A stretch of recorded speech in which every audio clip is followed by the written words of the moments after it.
Kita ke informasi lain, pemirsa. Viral di media sosial, seorang wanita Parubaya memohon kepada pemerintah dan kepolisian untuk memulangkan cucunya yang diduga jadi korban tindak pidana perdagangan orang di Kamboja. Sebelumnya korban berangkat ke Jakarta bersama temannya, namun tiba-tiba ada di Kamboja.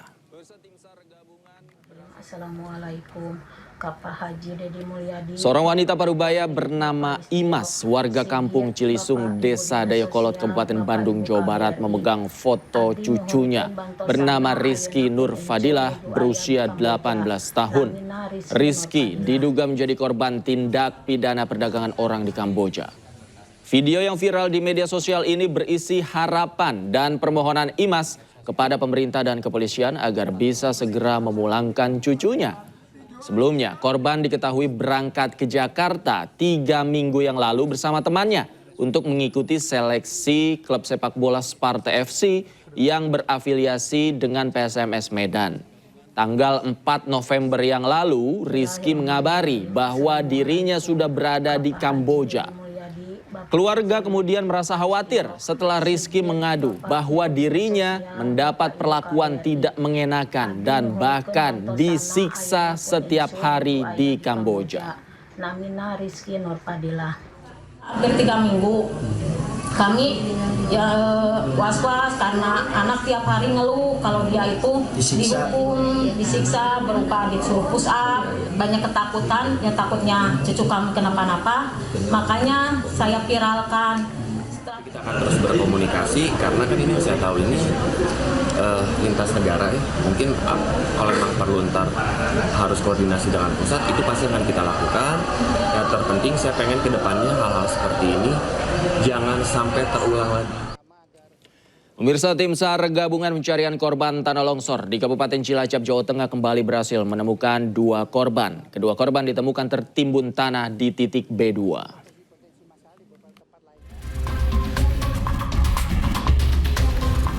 Tim SAR gabungan kembali menemukan korban bencana tanah longsor di Desa Cibenying, Majenang, Cilacap, Jawa Tengah Rabu siang. Kedua jenazah korban ditemukan di Dusun Tarukahan di titik worksite B2. Kedua korban atas nama Nina Puspita dan Januar Abdillah.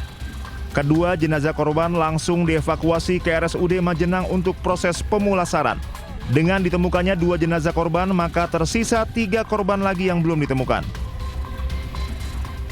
Pelaksanaan operasi SAR di hari ke-7 ini bahwa tim SAR gabungan telah menemukan 2 korban yang berada di worksite B2. Yang pertama pada pukul 11.03 atas nama Nina Puspita 44 tahun dalam keadaan meninggal dunia. Yang kedua pada pukul 12.22 menit atas nama Januar Kian Abdillah 15 tahun dalam keadaan meninggal dunia. Keduanya berada di worksite B2. Artinya worksite B2 kami declare sudah clear, sudah selesai. Maka tim SAR yang berada di worksite B2 kami geser bergabung pada worksite B1. Pencarian hari ini kami fokuskan pada 2 worksite A1 dan B1. Hingga kini proses pencarian korban kembali dilanjutkan untuk mencari 3 korban yang belum ditemukan. Dari Cilacap, Jawa Tengah, Heri Susanto, iNews melaporkan. Dan pemirsa, untuk mengetahui informasi terbaru terkait pencarian korban, kami telah terhubung dengan jurnalis iNews Heri Susanto di Desa Cibenying, Cilacap, Jawa Tengah. Selamat sore, Heri. Bagaimana proses pencarian korban hari ini?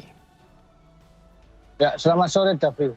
Untuk proses pencarian hari ini, tim SAR gabungan berhasil menemukan 2 korban jenazah di posisi yang berada di titik B2, tepatnya di dalam rumah tertimbun longsoran tanah.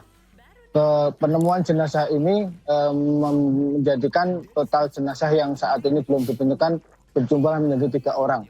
Sedangkan untuk jenazah yang lainnya terus akan dilakukan pencarian hingga nanti bisa ditemukan. Sedangkan kondisi yang kendala yang dialami oleh tim SAR adalah struktur tanah yang sekarang sudah gembur karena bercampur dengan air itu cukup menyulitkan bagi tim SAR untuk melakukan evakuasi. Hal ini karena bahkan di posisi yang satu jenazah yang ada di sebelah atas itu alat berat itu sulit masuk karena saat akan memasuki titik itu tanah amblas. Davi. Baik, kemudian hingga saat ini diduga masih ada 3 orang yang masih hilang. Upaya apa yang memang difokuskan oleh petugas? Ya, Davi, untuk upaya yang saat ini dilakukan oleh tim SAR gabungan adalah mencoba untuk terus melakukan pencarian dengan mengerahkan berbagai alat maupun anjing pelacak untuk menemukan 3 korban yang saat ini masih tertimbun. Dan untuk hari ini adalah hari pencarian hari yang ke-7, di mana sesuai SOP dari SAR bahwa pencarian hari ke-7 itu harusnya sudah selesai. Namun saat tadi tim Basarnas bertemu dengan pihak keluarga, mereka meminta untuk proses pencarian untuk dilanjutkan. Dan untuk saat ini proses pencarian diperkirakan akan ditambah atau diteruskan hingga 3 hari ke depan untuk mencoba mencari 3 korban yang saat ini belum dapat ditemukan. Davi. Baik, terakhir Heri, apa yang menjadi kendala selain tadi kontur tanah yang disebutkan, apakah juga cuaca menjadi salah satu kendala proses pencarian di sana? Betul, Davi. Cuaca yang saat ini hujan. Saat ini saja saat laporan ini adalah kondisinya saat hujan. Tadi proses pencarian itu dihentikan untuk sementara pada pukul 13.15 karena hujan kembali turun. Inilah yang membuat proses pencarian menjadi berbahaya karena di titik-titik daerah di sekitar longsoran itu terdapat retakan-retakan tanah yang jika dalam kondisi hujan dapat membahayakan tim SAR gabungan dalam proses pencarian ini. Davi. Baik. Terima kasih Heri Susanto melaporkan langsung dari lokasi longsor Cilacap. Selamat sore, selamat bertugas kembali. Sementara untuk mempercepat upaya pencarian korban longsor di Banjarnegara, Jawa Tengah yang diduga masih tertimbun, tim gabungan penanganan bencana alam hari ini mengerahkan 7 alat berat dan anjing pelacak ke lokasi. Hingga saat ini 26 korban masih dinyatakan hilang.